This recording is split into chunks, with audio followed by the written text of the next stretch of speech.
Festival 2025, and we are joined by Luke Porter. Lucy Marsh.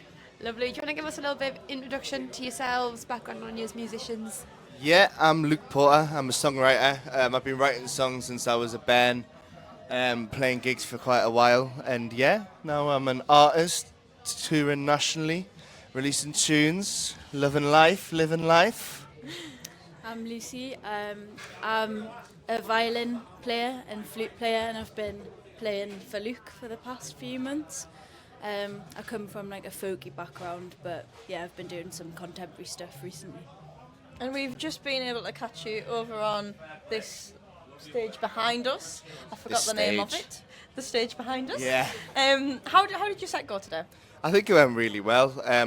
It's always nice when I play with Lucy because we don't do every gig together, you know, like we can't do it for reasons. And I was playing in Leeds last night, so like it was it was nice, you know. It's nice to play outdoors.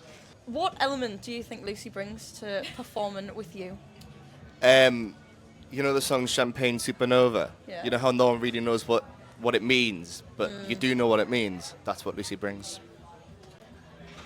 She brings the supernova, I bring the champagne. Now she just brings loads of stuff. It's great because like you know, but I think like when you're trying to be a solo artist with an acoustic guitar, it can be quite hard to stand out and kind of keep authenticity about yourself. But when you've got like someone like Lucy, you know, like supporting you and playing with you, who's like singing and playing flute and playing violin, like it just takes the songs to a different place. So yeah, buzzing, man. Good to have you on board. And is there anybody else over the weekend you've managed to catch that you've liked, or any of the acts that you're looking forward to? Honestly, we got here like half an hour before we were on stage, so we're kind of just getting into it now. But I'm looking forward to seeing Kieran Bow. Love Kieran, good lad, good songwriter. I saw Ben Harwood's granddad, Colin. He was class, love him. I'm excited to see the Lindisfarne Story. I'm a massive Lindisfarne fan. Massive fan of Alan Hull. So yeah, I'm buzzing for that. Yeah, I'm excited for Hip Hop Hooray. I think that'll be cool. And a band playing on the main stage. I've never seen them, I don't know, but apparently they're really good. Yeah. And maybe just speaking on influences, obviously you've both been musicians, got into music quite young. Who would you say your main influences are?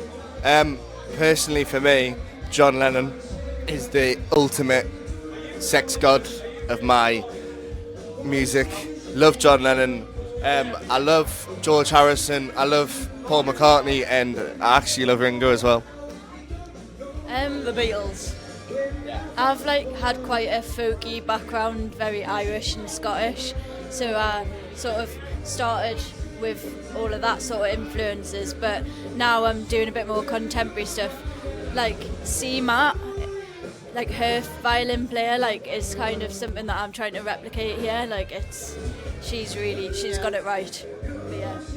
It's funny you say that about C-Matt, right? So I thought I was being geek, like, you know, authentic by like, oh yeah, Lucy would like play violin, play flute, and then for some reason I've been watching Glastonbury all weekend on my phone, and everyone's got a bloody violin player. I'm like, for fuck's sake.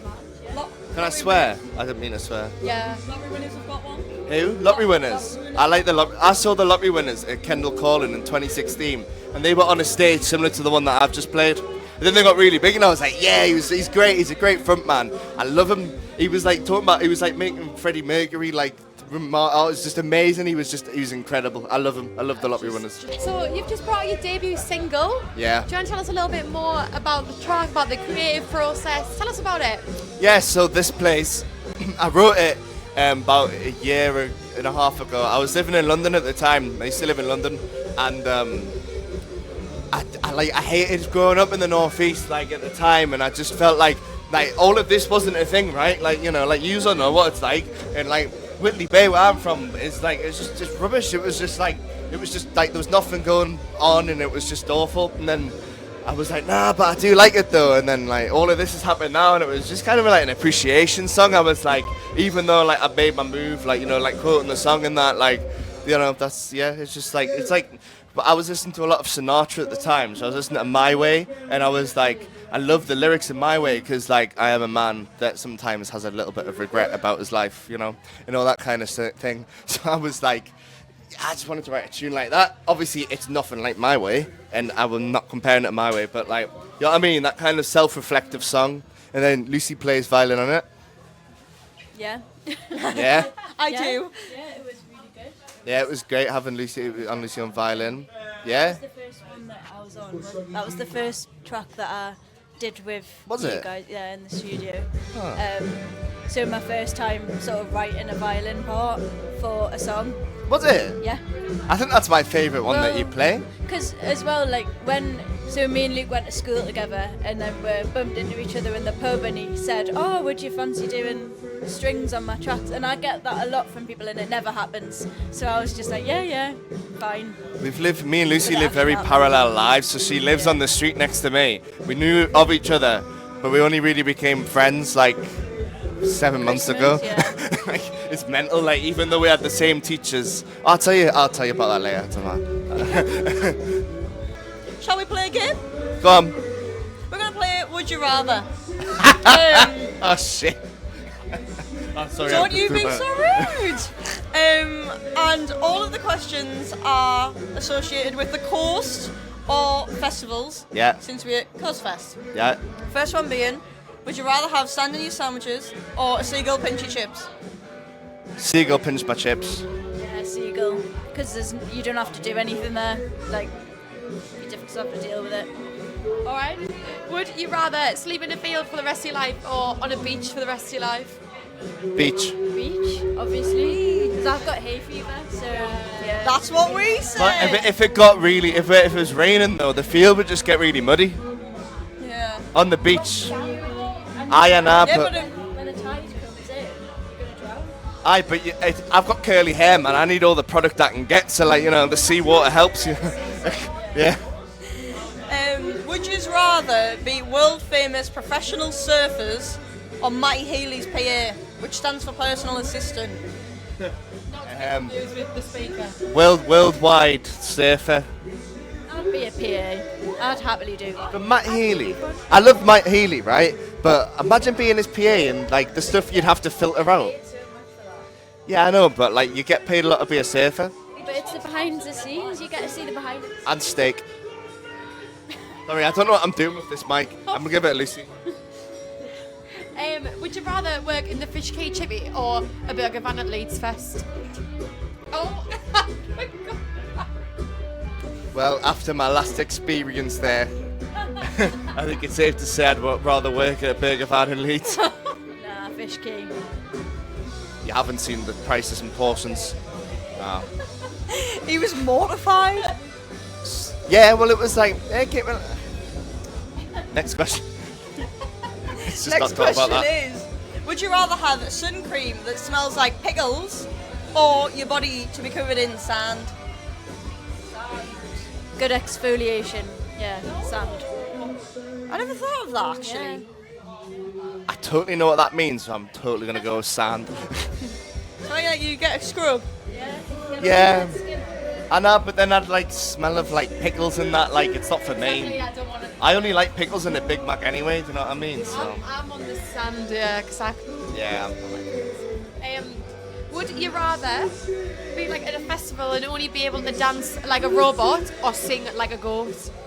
Sing like a what? A goat. A horse. Goat. Oh, I can't hear you. I'm deaf, man. A what? Right, you're at a festival Yeah. and you are only dancing like a robot or only singing like a goat. Oh. Dancing like a robot, easy, Peter Crouch. Yeah, I do that anyway. Yeah, robot. I've seen it, it's true. Well, guys, I'm sure we will see you at the rest of the festival. But just before you go, have you got anything else on the horizons that we can look forward to? Yeah, I'm going to be headlining Three Tanners Bank on the 26th of July, which we haven't announced yet, so I'm announcing it now to the world. Exclusive. Exclusive. because I love Coastfest so much, and I'm really excited for a burger. wanna get out of it? No, I just really want a burger. Yes, I've got that. We're bringing out my next single, which I wrote with Kyle Faulkner from The View, on the 25th. So the gig's going to kind of like match up with the single release. It's all just getting sorted. I know it's last minute, but you know. Yeah. It's North Shields. I know everyone. It's fine. We'll sell tickets. I hope. Fingers crossed. Lucy? Yeah, more music, more singles, I think. Yeah. Can't wait to get back in the studio. Exciting stuff. Well, thanks very much for joining us. Thanks, girls. See you later. See you later. Happy Coastfest! Happy Coastfest. Bye.